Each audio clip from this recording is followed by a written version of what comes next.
John, thank you for putting this together, and first of hopefully many podcasts of Reasonably Tactical. I'm Marty. A little bit about myself. Originally from Burlington, I graduated in 1999. I enlisted in the Army right after at 17 years old. I had to have mom and dad sign my paperwork for me. I started off infantryman up at 10th Mountain Division, Fort Drum, New York, so coldest place on earth by far.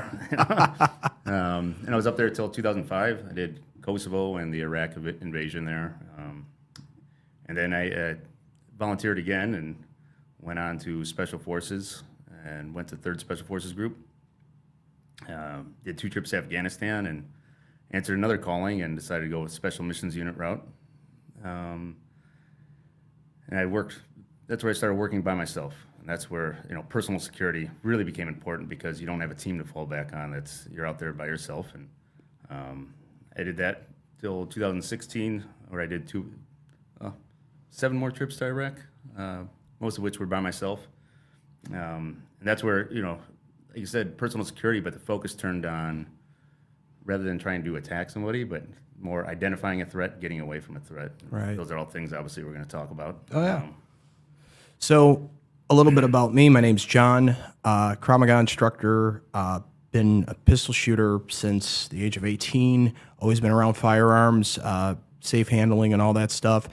And I did boxing for a while, Muay Thai, a little bit of Kali, and slowly found myself really liking the fundamentals of Krav Maga and being able to help people that may have been victimized or something like that. And that was one of the greatest accomplishments in my life, was helping somebody that was an assault victim and seeing her walk out with this renewed sense of purpose and this strength, this confidence. Oh my God. And I think that's really the big thing here. So once we started the Krav School here in beautiful Delavan, Wisconsin, and the idea that you had to do this podcast, I think was great. Now, for our viewers turning in, since this is our #1 podcast, our first time, I just want to say, first off, welcome.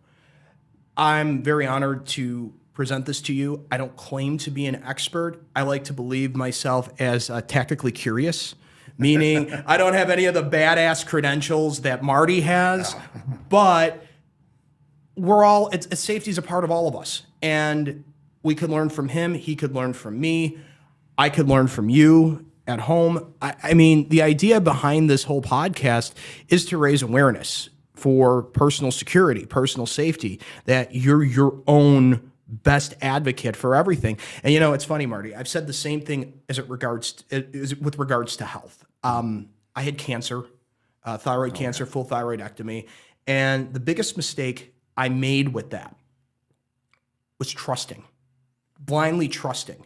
And what I should have done was did a little bit more research on my own to find a better treatment than what they prescribed for me. And as a result of that, it slowed me down, gained a little weight, slowed down my training and everything like that. And it's one of those things where personal safety, I feel, fits into that same wheelhouse in a sense. So, definitely. Yeah. And it's a couple things there that I just want to jump in on is I remember, nobody's ever as good as they think they are. I had a mentor, Lou Kramer, who used to beat that into our heads all the time. There's always somebody bigger, better, smarter, better looking. It's just the fact of life. So right, you should, anybody you interact with, you can learn from, whether it's good, bad, or indifferent.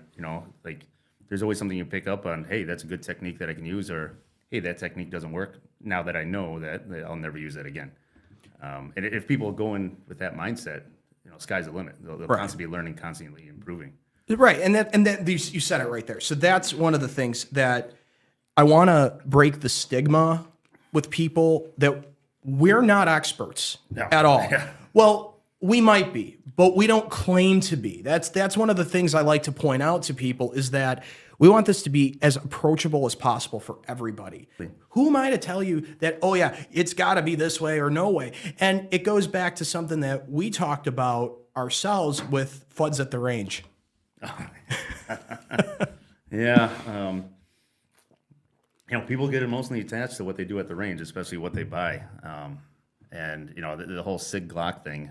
And, I'm a Glock man. I will carry a Glock till the day I die. And maybe that's why you died. No, I'm just kidding. No. Glock fanboys, no. I'm carrying a 43X right now. No. We're good here. But, you always give each other a hard time. But at the end of the day, as long as you hear a ding when you pull the trigger, I don't care. It works for you. Right. As long as you're hitting your target and you can correct malfunctions or you can reload fast, like whatever works for you, awesome. I'm still going to give you a hard time, though.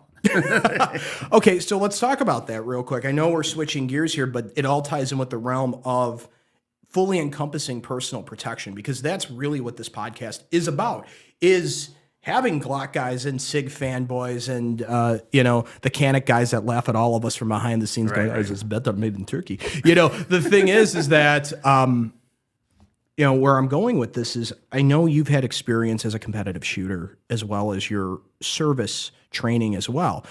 Is there, and this is a fair question, I think, is there a reason that you are so loyal to a certain brand? I mean, what is it for you that sets it apart other than the fact that it's black and goes bang? Well, so I came up, we still had the Berettas, the 92s, the M9, and I was a terrible shot with it. It used to kick my butt, and, I'd make the standard, but I was never top shot on the team. You're like the first guy I've ever heard of to say this about a 92. I'm really intrigued. Yeah. Okay, allow me. Well, just that first shot, such a heavy pull, double action, single action, and the follow-up shot, then golden. But it was always that first shot would throw me off, and then all downhill from there. And then Makes in 2010, when SOCOM went to the Glocks, and at that time I was already transitioning to a special missions unit, and it was just night and day difference. And like that Glock 19 worked for me, and I ran with it. And not only was I doing much better, but I was outshining my peers. Where, hey, this is the gun that works for me. And see, that's key, and that's something that I had. Actually, we actually have a new student that joined. Okay. And her father and I had a long talk about firearms. He's like, "Hey, I see that you guys work together with other groups." And yes, we do. And there's a shameless plug for the Rock County Rifle Pistol Club out of Rock County, Wisconsin. And they're proud to work with us here at Walco Krav Maga and Personal Protection. Another shameless plug. But the idea is that what we were talking about was that his 16-year-old daughter wants to start shooting. She wants to learn. He's like, we have guns in the house, but we want to make sure she knows how to use it effectively, how to use it properly, and then when the time comes that she makes a good choice for something that she's going to want to use for personal protection when she's of age or for competitive, semi-competitive shooting. So right. I remember my biggest come to Jesus moment in shooting was in 2011. So I'd already been an operator for a while, fairly seasoned, and we spent some time training with Jerry Barnhart. I mean, awesome. IPSC champion, this guy can shoot both rifle, pistol, amazing. And it was the first thing we did. He told us just grab a couple mags and start warming up with our pistol. And all he did was walk up and down the line and just kind of little tweaks individually. And, everybody's different. Yeah. Now, I get, the Army's, big Army's training of, you got a bunch of people, different backgrounds, never shot before. This is the way you shoot. But because everybody's different, you have those little increases that people might have a little bit different sight picture. They might extend arms a little bit different. So it's, you can't use that cut and paste for everybody. You got to kind of, what works for you. And that was something that I learned too. So when I started training Krav Maga, and I started with one affiliation, and then I worked my way onto another one.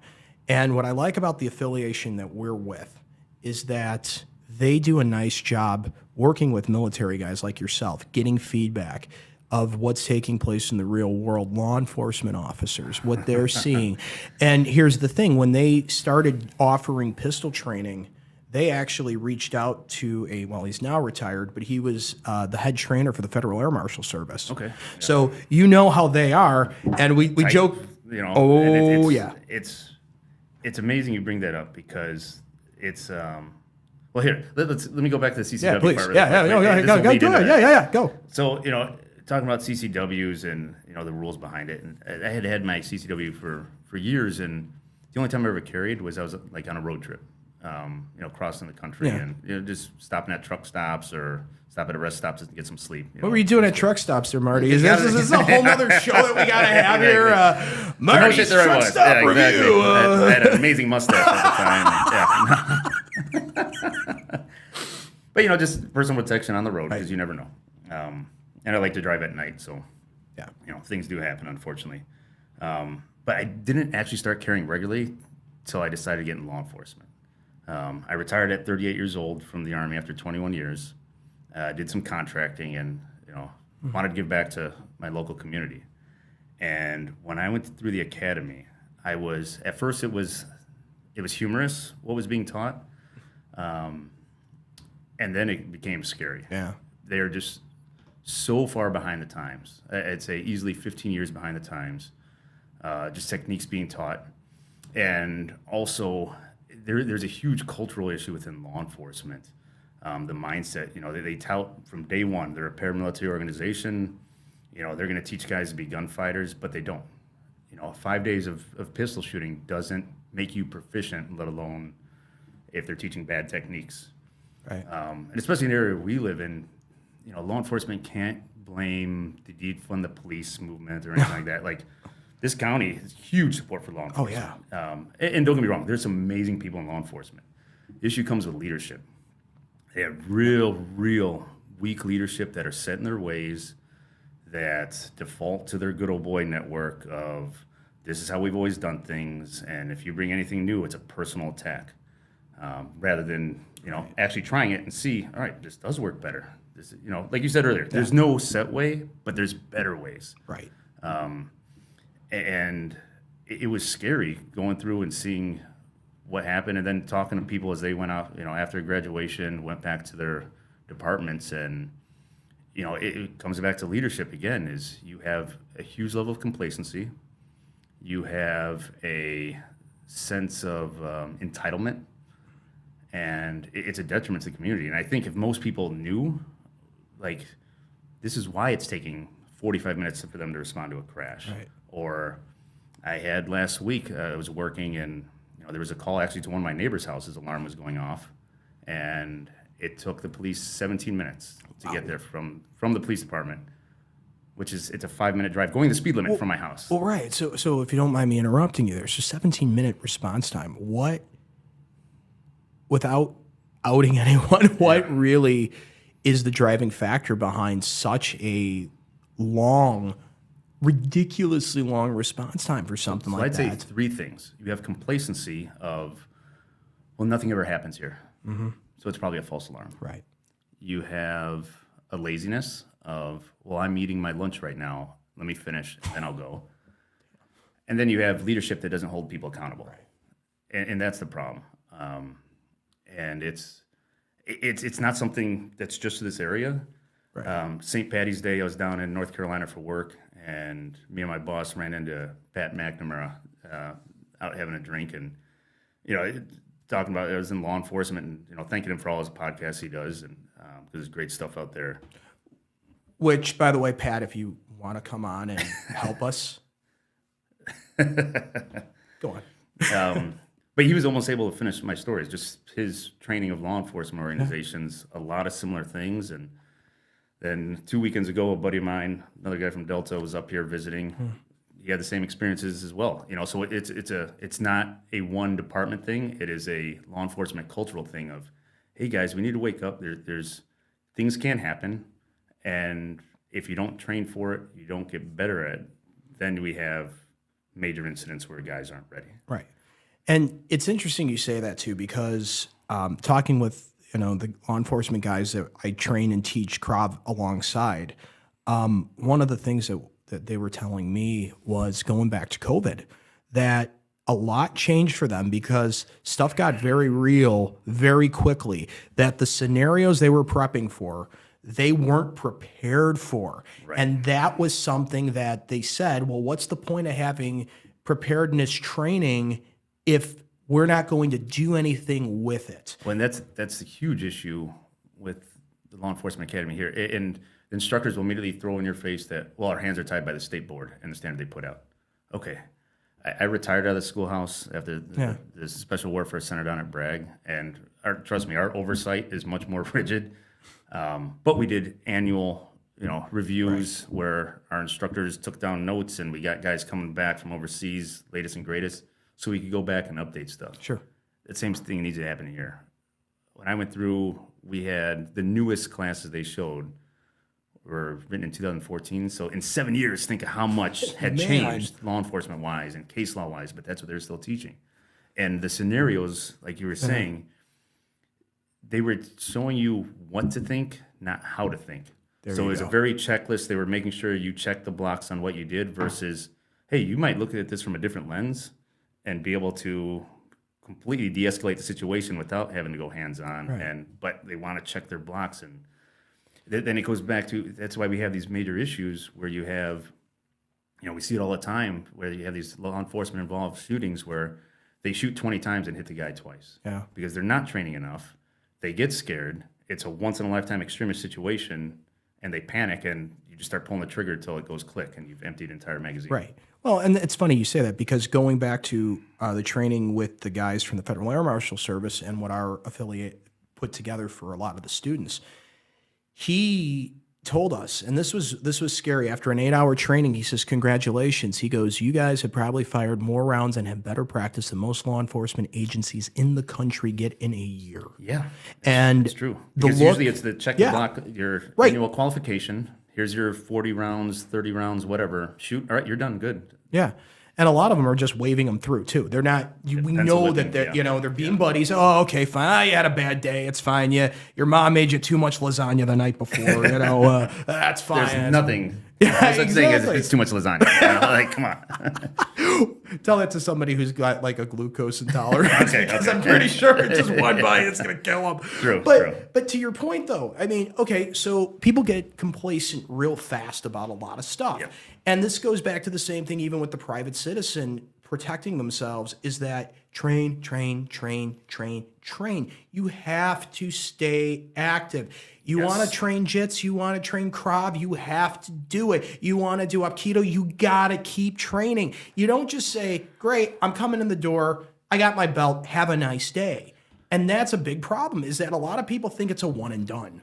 Well, and I would even say it goes a more basic step than that. And we've been focusing on, fighting and firearms. Mm-hmm. But even when you talk about basic first aid, we have law enforcement agencies that will not respond to rescue calls, which it just blows my mind when I hear it on the radio. Like I literally want to reach to the radio and choke people, because here's the issue: is your police officers, your sheriff's deputies are out on the road, right? Where they're out and about, or at least they should be. They shouldn't be sitting at the office like certain agencies. But I regress. Wow. Sorry. But, so I think we just lost the FOP as a sponsor there. Thanks, Marty. I appreciate it there. But, a rescue call goes out, and I've had this before where, nursing home, somebody fell. Yeah. So people are like, oh, they got nurses on site or they got staff on site. I still go over there. What they didn't call out was this lady had hit her head on the corner of a little table and was bleeding out of her head. Yeah. So I was able to get there, put a pressure dressing on, stop the bleeding 10 minutes before the rescue got there. So she would have been bleeding out for 10 minutes. Imagine an elderly person. Imagine if it was a relative. You want somebody there right away. Whoa. Yeah. Am I on their inheritance? I'm kidding. But you're right. Yeah. You're right. Absolutely. And I've dealt with that before, but please continue. Yep. But, when we talk about serious bleeding, arterial bleeding, you got, 60 seconds. Yeah. So those seconds do matter about getting on scene, being able to just apply pressure until an ambulance gets there. Or, think it's summertime coming. We had a lot of calls down where I'm at because we have baseball tournaments. Right. And a lot of head injuries, a lot of back injuries. And what do kids do when they see their buddy fall and can't get up? What's the first thing they do? They run up, they grab them, try to pull them up. You have a head, neck, back injury, you're causing further damage. So if you as a wait a minute, hold up a sec. Let's talk about today's youth. They're grabbing their phone and they're streaming it, going, check this out, man. Massive head wound. Right. But if you can get there and stabilize it so that nobody's moving them until the paramedics get there so they can put them in a C-spine and all that stuff. So this is why it's so important for people to, like, you need to take first aid seriously as well. Know how to put a tourniquet on. Know how to do a pressure dressing. Know how to just stabilize somebody so they don't move, so they don't get hurt anymore. Because who knows how long it's going to be before, Right. the actual help gets. So, okay, then let's talk about this. Do you think that it's maybe something that local law enforcement could work together with the Red Cross or with different community, like different Well, things they like have that? their annual training already. Right. They already have their annual training. They But need I to mean, do. to raise more awareness, because it seems like a lot of people don't know just the basics of how to field dress or anything like that. Yeah, I mean, there's always ways to do things better and get word out there more. But end of the day, it's on people as individual, citizens, family members to say, you know what, let me go ahead and take this class. Let me watch this YouTube video instead of watching Right. some celebrity talk about whatever. Watch something about how to apply a tourniquet. Right, and it's interesting you say that because I'm just a person that likes to be prepared for everything. I have my tourniquet in my car. I've got my first aid kit. I've got pressure dressings. I've got all that in a small little bag. And you know what? It doesn't weigh that much. It doesn't take up much space. And to know You that could get it in I've like got the size that, of a fanny pack, or like literally, like, or a tourniquet fits in your pocket. Well, have you seen the ones that are the ankle ones? A lot of the concealed carry guys are wearing the ankle ones now too. They're rocking those. Now I laugh because they basically look like a massive fanny pack on somebody's ankle, and it's like, okay, I know you're not carrying a gun down there because that thing looks like a little shockwave pit, Right. But I mean, this thing is massive. But I get the idea, and you know what? I give them credit. I'd rather have them look like a doofus with this hanging off their ankle, knowing. Well, let me backtrack. Praying to God that they know how to use it. Right. Should I need it? But, and then we get into that whole nother, I think next episode, we're going to talk about tactical versus Yes. practically Yeah. tactical, because There's a lot of there's a that out there. whole A thing whole lot of about that out that. there. Yeah. And I'm not trying to go after anyone wearing 5'11", pajamas or anything like that. I mean, I wear their stuff. Their stuff is great. Sponsor us. That would be awesome. Thank you. But, aside from that, though, I guess in a summary of, the topics we covered today, what do you think is the best thing people could kind of do to be prepared or to take the next steps to being their own personal safety and protection advocate? Well, I think there's three facets of that. The first is the mindset of like, not today. Like I'm a survivor. I'm going to win this. Whether it's, I'm going to be able to stop the bleeding. I'm going to be able to identify like, hey, this is a potential threat. I'm leaving now before anything even happens. I mean, that's the most important thing. Right. Is having that situation awareness to identify like something doesn't look right. I should probably leave. Whether it's, you're at a store, you're at a bar, something in front of your house with a neighbor. Like, what? I'm going to walk away before this escalates. I think that's the most important thing. That will to win. And winning comes in all different shapes and sizes. Next would be physical fitness. Like, you have to have some level of fitness to be able to get away or be able to fight back. And even bad training is better than no training. It's the reality. Agreed, yeah. I have more respect for, the overweight person I see going for their morning walk because they're at least getting out doing something, Right, rather than just sitting on the couch saying, "Well, I'm not in good enough shape to exercise." And it's like that this doesn't make sense to me. I never got that. I never got that mentality. And I was somebody who, out of high school, was overweight and significantly. And I finally got my head out of my ass to realize, okay, wait a minute here. I'm in my 20s. I look like garbage. I got to fix this quick. And I did. And I started getting into, basic weightlifting and then boxing and then eventually. And it's amazing how fast all of a sudden you start noticing those changes and that confidence builds, so that's huge. Getting laid definitely helps that too. Yeah. And you're like, all of a sudden you're getting women. You're like, I think there is something to this. Yep, it definitely works out. And then lastly, personal protection. And this is where it's, go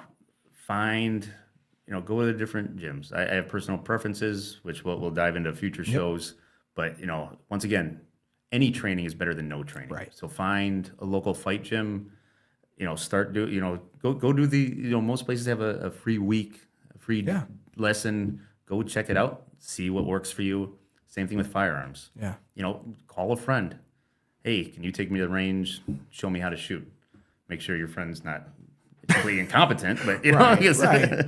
Well, and that's a big part of it too. I think that's a really good summary, Marty, because that is what the whole crux of all this is, you know, I jokingly said that I'm tactically curious, and it's true. It's because my whole life I never wanted to feel like I was a victim. I always wanted to feel like I was more or less the sheepdog that could help other people. And, you know, people ask, well, why do you carry this or why do you do this? And I'm like, it's not for me. I don't feel afraid in my own skin. I'm not the one that's feeling incompetent. Right. It's looking at crime, looking at things that have happened.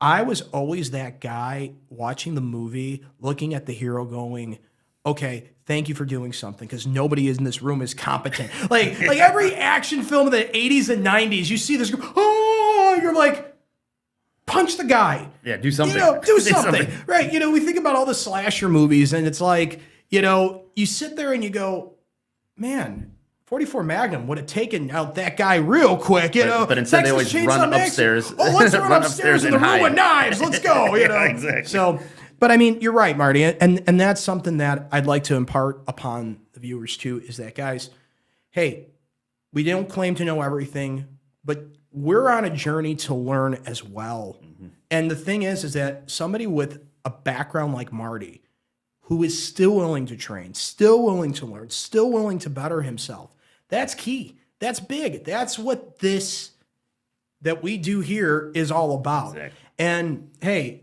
you know, to the SIG and Glock fanboys, we are sorry. To the FUDs at the range, well, go F yourselves. No, I'm just kidding. But guys, thank you so much for watching in. We will see you next time on Reasonably Tactical. have a good one.